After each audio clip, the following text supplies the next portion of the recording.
Welcome to Next Round with the Pacific Research Institute. I'm your host, Romina Ichon. In this podcast, Tim Anaya, PRI's Director of Communications, has a conversation with Steve Greenhut, author and columnist and Western Region Director of the R Street Institute. Few journalists know Sacramento and local issues as well as Steve. We brought him back at the close of the legislative session to discuss some of the major bills of the session, including bills that could impact the status of freelance workers, the expansion of charter schools, so-called rent gouging, the PG&E bankruptcy, and of course, redevelopment. Finally, Tim and Steve also have a conversation about Governor Newsom's performance during his first legislative session as governor. Thanks for joining us. Steven Greenhut, welcome to PRI's Next Round podcast. Yeah, thanks for having me. Well, we're so happy to have you back for our annual tradition now of our end-of-session legislative wrap-up, and our friends at the Capitol have certainly given us a lot to talk about this end of session. Maybe we'll kick off with kind of a bigger picture question. 2019 was the first session for Gavin Newsom as governor, and as advertised, was quite different than his predecessor, certainly his most recent predecessor, Jerry Brown. Typically, at least in recent memory, governors have really played a more behind-the-scenes role in their dealings with lawmakers, especially in this end-of-session period. Frequently, governors would say they don't comment on pending legislation, even in this time where they're going to sign it or veto it. To the contrary, Gavin Newsom has been very public, very involved, almost seeming to want to take credit. So how do you assess Gavin Newsom's first year dealing with the legislature here? And how do you think his approach on probably the most controversial bill of the year, SB 276, will affect his future dealings? And for our listeners, he publicly came out in June and said, I will sign SB 276 if you take these amendments. The author agreed, and then at the last minute said, no, I want these other dealings. So you could almost accuse him of a little bit of flip-flopping on something he made a deal on. Right, and that was the vaccine bill to make it tougher for doctors to grant exemptions. Yeah, he's much different than Brown. I mean, a lot of us, I'm a libertarian, a lot of us on the libertarian are conservatives who don't expect a whole lot of things that we're going to like in the legislature. We often relied on Jerry Brown as the last adult in Sacramento because, he would sign budgets that were larger than we liked and sign some union-friendly bills that I'd oppose. But at the end of the day, we figured he'd say no to some of the more, aggressive and far-reaching progressive items on the agenda. He also had a nuts and bolts orientation and was very mindful of economic concerns, and I do think he lived up to his old canoe theory a little bit, paddle a little to the left, a little to the right. Maybe it was a little to the left, a little to the left, and a little to the left, and then one to the right. But I think he epitomized that. But Gavin Newsom's more progressive and has a different approach and is much more high profile, I think, in some of his ways of dealing with these things. And he keeps setting really broad agenda items, like he's got a future of work commission where he wants to change the whole nature of work and the economy in the state to promote some ideas that are not objectionable, trying to give working people a bigger stake in the economy, but it's a lot of highfalutin stuff. And Brown, I think, was more about balancing the budget and making sure that debts were paid off and had a more nuts and bolts, less utopian type of thing. And I saw one New York Times article where people were quoted saying that they're fearful that Newsom would swing at every pitch,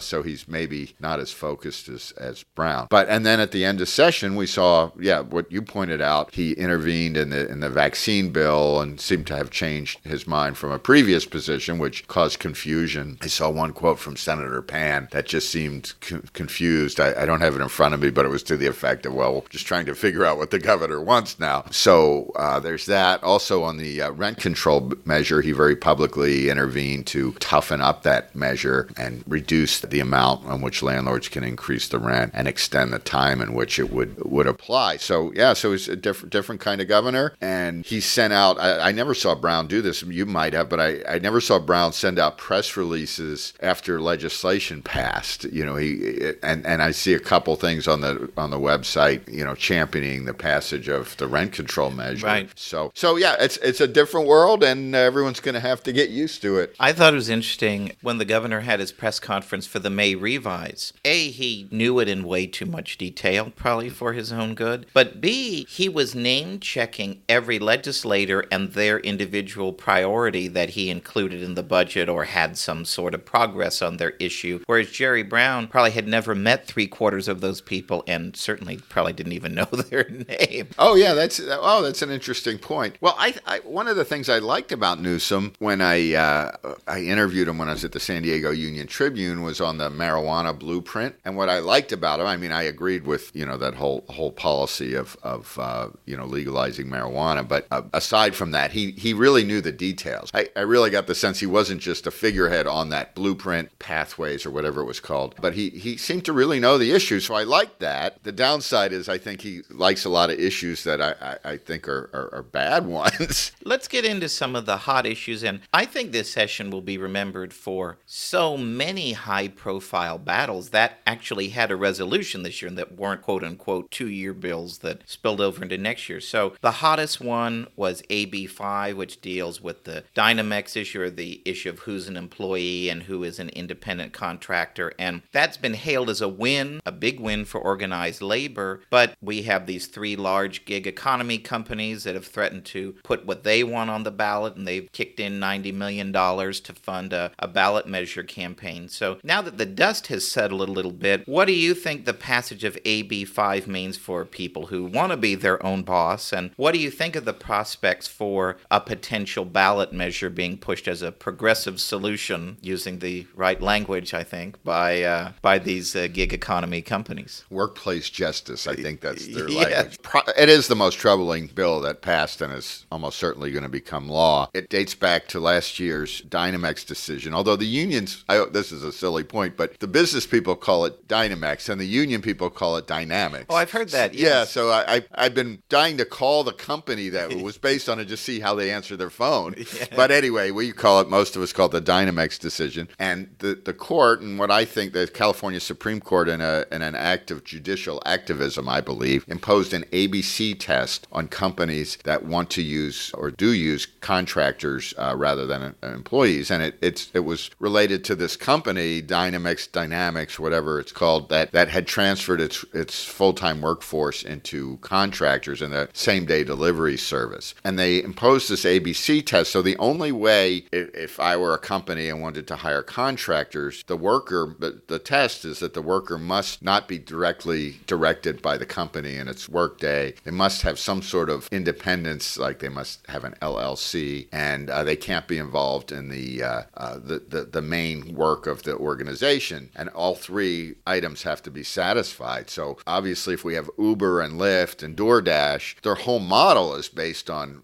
contractors, and they couldn't possibly pass that test. So what should have happened is the legislature should have come up with a bill that codified that in a way that took away some of its sting, because so much of this economy here in California is based on these gig economy. And it also hurts some old-line industries too, like newspapers, which use independent carriers to deliver the Daily Miracle. So they had been lobbying quite extensively, and they got a small provision at the end, the newspapers, that will delay implementation, but they're still going to face this problem. And newspapers are struggling, and these companies, Uber and Lyft, I'm not sure if they've even made a profit yet. I don't think Uber has. So consumers might see either dramatically increased prices or great reduction in the ability to get good, nice rides. And my piece in the Orange County Register and the Southern California newspaper group over the weekend just tried to bring back the memories of what it was like when we had to rely on taxi cabs. I remember the time I had to wait an hour in an outlying district in San Francisco calling the 800 cab number and couldn't get anyone out. Now we take it all over the place. My mom, who's in her 80s, has gotten her independence back because she just calls Uber and she goes to whatever. So this could have far-reaching impact on our economy and on consumers and on drivers. The Beacon Economics, their study said that Lyft might need 300,000 fewer drivers, just Lyft alone. So it's a big risk. And And the unions think you could just magically create wealth and jobs and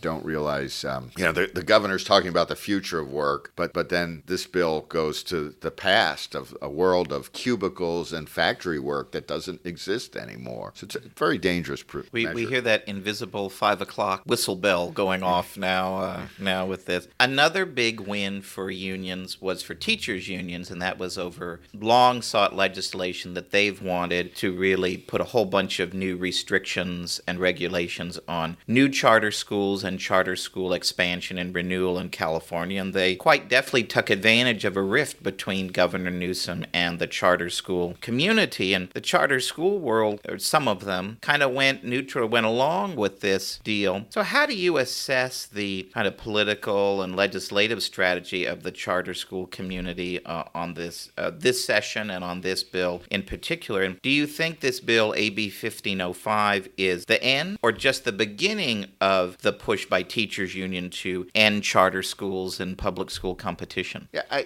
think that, some of the charter school activists really went after Newsom in the election and threw their support behind Villaraigosa. And then when Newsom won, if you're going to go after the king, you better take him out. So I don't think that helped their case. And, Villaraigosa was more solid on charter schools, but I never saw Newsom as being necessarily opposed to charter schools, but he wasn't. Brown was excellent on the issue, and Newsom was unclear where exactly he stood on the issue. So they may have pushed Newsom more into the Teachers Association camp. So, and then we've got, after the November election, the legislature now no longer has super majorities for Democrats. They have super duper majorities, like 3/4 rather than the 2/3. So the great increase in union power, Democratic power and union power, largely the same thing in California, and a new governor who more progressive than the past governor. They're definitely sowing their oats and tried to see what they could get away with. And they proposed a whole lot of bills. And the only one of significance that survived is AB 1505. And then it was amended. Newsom did push for a compromise, and it was amended. And some of the charter supporters went neutral on the bill towards the end. I think they made distinctions between high-performing charters, low-performing, and they reinstated the appeals process where if a charter is denied a charter by their local board, which is not unusual given that local boards often are elected by teachers union activists, you can always appeal to the County Board of Education, which you could at least get another hearing, and they often weren't as controlled as the unions by the unions. So they put that back in. So that's a big gain. And the charters actually got a streamlined approval process in some situations, but it also is going to make it harder, I think, overall to establish new charters. So I don't think it's a good bill. It's not as bad as it could have been, but I do think it's a sign of things to come. It does signal that Newsom wasn't totally on the Teachers Association bandwagon and that he pushed for a compromise, and some of the other bills did die, but they're definitely going to come back again. The Teachers Association is the largest union and public sector union in the state and one of the most powerful lobbies, and they're gunning for charters. They feel the competition from them, especially in places like LA. LA Unified has a quarter of the charters in the state. Of course, the county has a quarter of the state's population, but it's been a big deal there with a lot of Democrats too supporting charter expansion because of concerns about schooling for low-income students. And for our listeners who want to go into a deep dive on that issue, check out our podcast with Lance Izumi from a couple of weeks ago. We went through the ins and outs. So everything you ever want to know about that bill, check out our podcast with Lance from a few weeks back. He is not surprisingly a big fan of this compromise legislation. Well, and I'm sure Lance is right. It's not good. I would say another really hot issue this legislative session was housing. And, it certainly was a front burner issue all year long. And here in the end of session period, we had a deal on legislation over quote-unquote rent gouging, which many argue is really rent control in another name. So voters rejected Prop 10 in the 2018 election, and Gavin Newsom opposed that measure, and it was rejected. But it called for much stronger rent control measures. So now we have this rent gouging measure that passed, and the governor says he's going to sign. You saw earlier this year, lawmakers rejected a major effort that would increase housing density rules, the goal of which was to help cities meet their housing construction goals. And then you saw Governor Newsom suing cities for not meeting their housing goals. So maybe an overall question, how do you think the effort to alleviate our housing crisis will be impacted by the passage of this rent gouging legislation? And really, if Sacramento isn't going to pass SECRA reform legislation to stimulate new housing construction now in the middle of a severe crisis, when are they ever going to act to do so? One of the things I had been encouraged about in the past year or two was even some Democrats were starting to recognize that the state's housing crisis is caused, I know, big surprise here, drum roll, by a lack of supply. And the Legislative Analyst's Office points out that the state is underbuilding 100,000 or more units a year, and mostly in coastal areas. And the reason is pretty clear. It's so darn hard, thanks to local government rules and CEQA, the California Environmental Quality Act, to build housing. Is it Newhall Ranch up in kind of northwest of Los Angeles as you head up towards Fraser Park in that direction? How many decades is that? It's been 20 or 30 years that they've been trying, and it's still tied up in at least lawsuits. 20, because when I worked for the legislator who represented that area, and they were working on that issue when I started working in the legislature in the late 90s. Yeah, I have a friend who her entire career was spent trying to get or the bulk of it, trying to get approval on one particular project. The locals don't are often resistant to building housing. Part of it is the fiscalization of land use, where they want to have more retail and things that give a better return on the investment to the city dollar. And a lot of it is NIMBY opposition, not in my backyard. A lot of people, and I write for the Orange County Register, and I wrote for the San Diego Union Tribune, and in a lot of those coastal areas, even many conservatives and Republicans are tired of the congestion and the growth and pressure their city council members. And then, of course, these lawsuits are just too easy to file under CEQA. Even here in Sacramento, there was one project that everybody agreed on, all the city leaders, the community wasn't upset about. I was just reading this in the Sacramento Bee. It's still got a CEQA lawsuit against it. And that delays things, adds costs, encourages builders to build mini mansions rather than smaller properties because the return on investment. And at one report from San Diego County, it said 40% of the cost of new single-family houses there are directly attributed to government fees and regulations. So that's the problem. So instead of addressing the problem, there was, as you pointed out, Senate Bill 50 by Senator Scott Wiener in San Francisco, which had a lot of problems. I mean, it was trying to create a by right approval process by which developers didn't have to go through the whole rigmarole. They would by right be able to build provided they conform to standards, but it was limited to high density housing,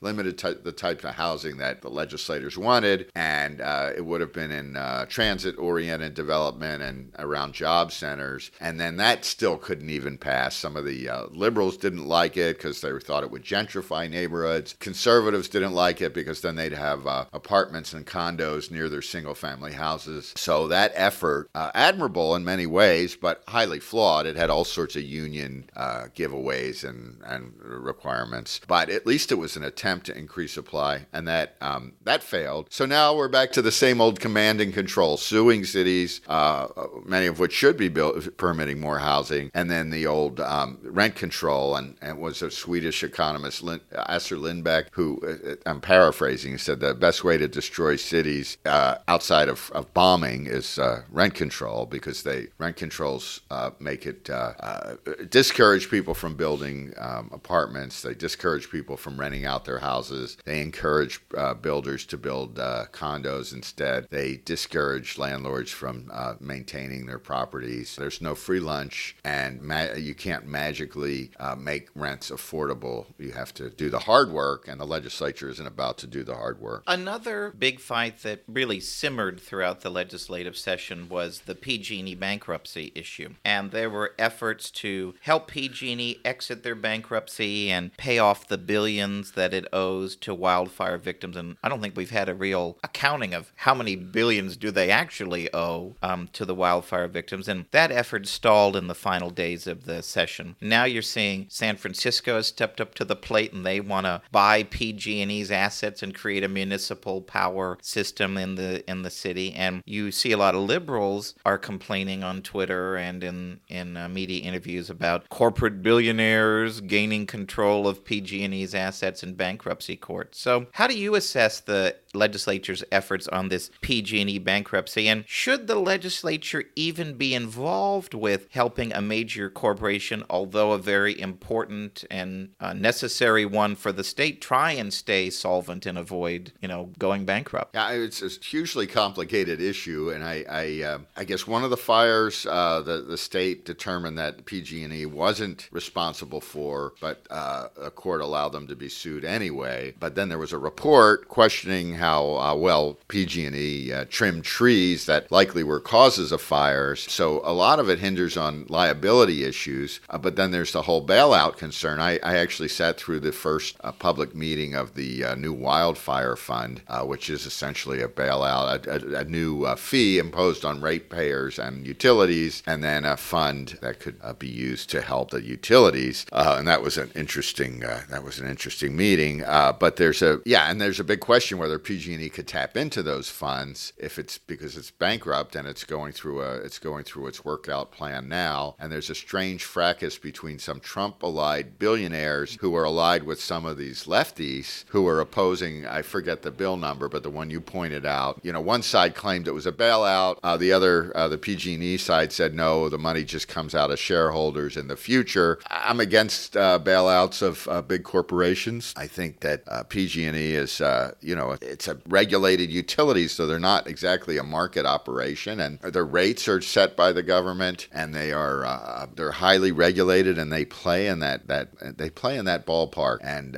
you live by the government, and I guess you die by it. And it's a really complicated issue. I think we need more energy competition, and in fact, the regulated utilities are been really concerned about the competition coming from the net energy metering and the solar companies. One issue that I know you've covered extensively over the years and that you've been focused on this session is battle over redevelopment agencies. And we all remember how back in the day when they were in existence, they famously subsidized questionable projects like the infamous dive bar, the Mermaid Bar here on K Street in downtown Sacramento. Governor Brown moved to eliminate them several years back in the midst of our deep financial crisis, but there's been a last-minute effort to sort of resurrect taxpayer-funded redevelopment in the final days of the legislative session. So maybe could you describe what this legislative maneuver is? Where's the governor on this? Do you think this is going to happen? And would this really be redevelopment agencies kind of rearing their ugly heads again, but in a different form? Yeah, I mean, redevelopment was started in the 1940s as an urban renewal program that was supposed to give local governments the power to fix up decrepit areas. Big shock. It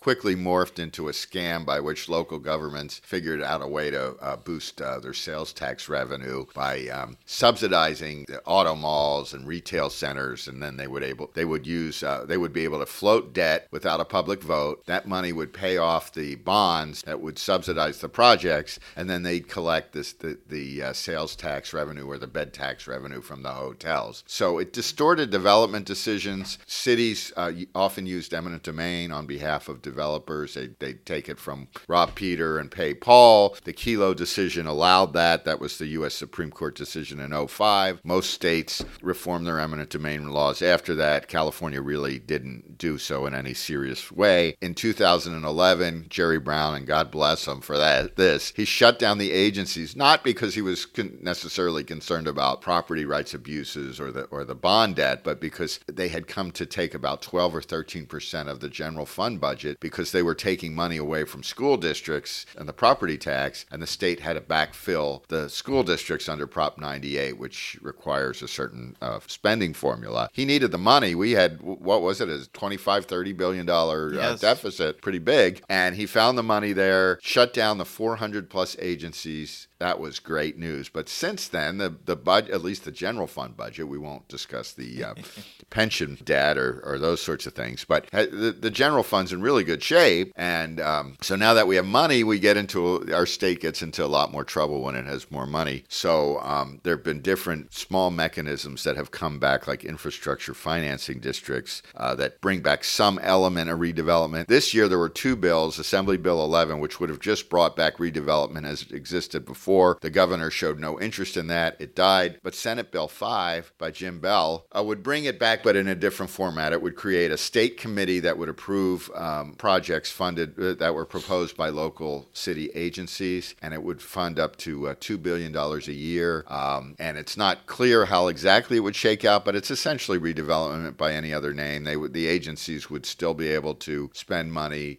They would still be able to use eminent domain without much restriction. One thing Brown did that I always liked was he would talk about not creating new permanent funding streams because recession is always around the corner. Remember, he'd have those charts at at the budget hearings. Well, look, there are more recession. There are more years of recession than not. There's my Brown imitation. And then, but now this would create $2 billion a year, and recession. There's some talk of recession. So it's problematic bill. Seemed to have passed, but it's unclear where Governor Newsom stands on it. So as we draw to a close, this is your chef's choice. We know that you cover a lot of issues before the legislature that the media probably didn't give the coverage that the issue deserved. So what's one issue that you covered this session that you think should have gotten more attention but didn't, and why? Okay, well, I'll do two because the first is really short. Pensions, huge problem, growing problem, unfunded pension liabilities. Wrote a book about that in 2009, and yet the legislature is really not doing anything at all other than setting aside a little more money from the general fund to pay down these massive debts.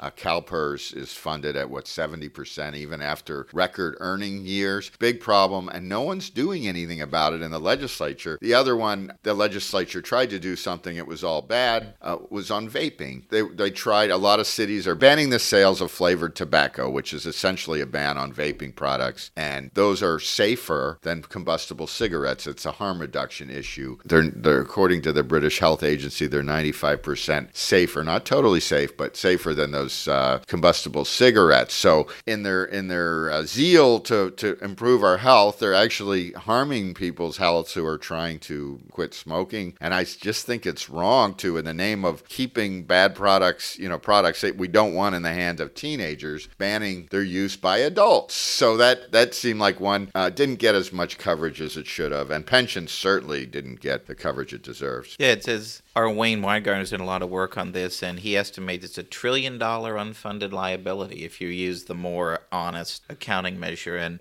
despite a little bit of lip service, and Newsom did to his credit fund a little bit in the budget to pay down some of that debt, you wouldn't even call that a drop in the bucket. Oh, right. And think of it this way. I mean, if after years of record earnings, CalPERS is only funded at 70%. I mean, we used to consider 100%. That's or very close to it as being what's considered safe. Now everyone says 70% is fine. But what if there is a recession? Because their investments are dependent on the stock market. So ironically, California's Democratic officials are highly dependent on the Trump economy to bail them out of what could turn out, if there is a big recession. When SB 400 passed in 99, which promoted all this retroactive pension increases, the folks who were supported it said it won't cost taxpayers a dime. Well, it didn't. It cost tens of billions of dollars because it was based on the idea that the stock market would keep going up. Well, it went down and they had a mess. It could go down again and we could have a really big mess. You get under 50% funding and you may not be able to recover ever. Our last question, we're very excited here at PRI that you're going to be working with us on an upcoming book next year on the Golden State's water challenges and talking about the need for what we think is a good free market solution on the idea, which is water markets. So water was really, if there was a bit of unfinished business or a kick the can issue, water was probably a big issue for the legislature on that. This year,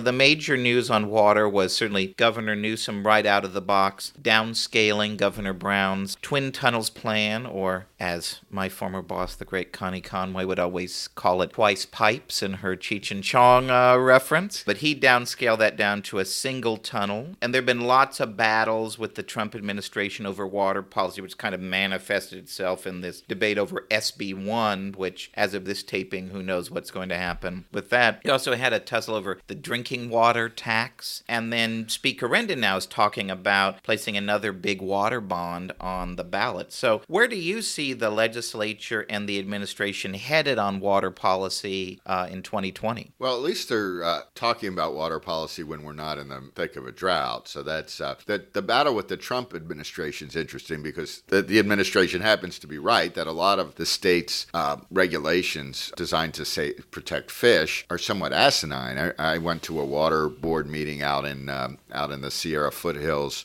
east of Modesto near the new Malones Reservoir. This was in the middle of the drought, and state and federal officials were looking at largely emptying the reservoir to save literally a handful of hatchery-raised fish so that we could create more water in the waterways. And those fish had virtually zero chance of making it out to the Pacific. And then there are all these stories of these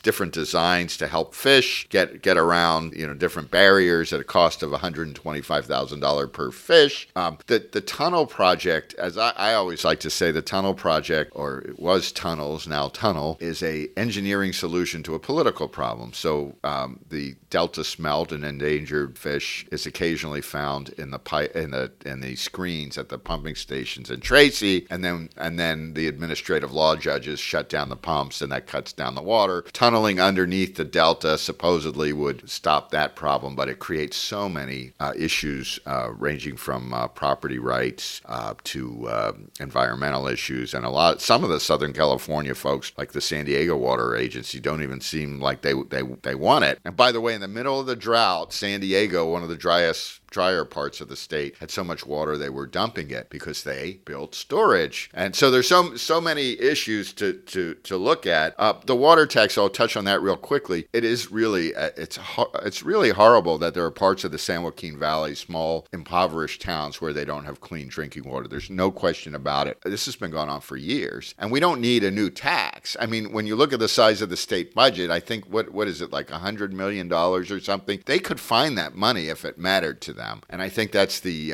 symbolism, I think, on the water issue. There is enough water to meet our needs if the state has the will to do it. But so far, they have other priorities that have distorted that approach. Well, on that point, I think we've broken it all down, and certainly our friends at the Capitol will continue to give us great things to write about and lots of fodder the rest of this year and into next year. So thank you so much once again for our annual end of session wrap. We always appreciate having you on. Thank you. Special thanks to our guest Steve Greenhut and to Tim Anaya. You can read more of Steve Greenhut's work at rstreet.org. If you like this episode, please tell your friends and subscribe to PRI's podcast at iTunes, Google Play, Stitcher, or TuneIn. And please do us a favor and give us 5 stars. You can also listen to our podcast on PRI's YouTube page, youtube.com/Pacific Research 1. That's the number 1. Thanks for listening. I'm Rowena Ichon. We hope you'll come back again for Next Round with PRI.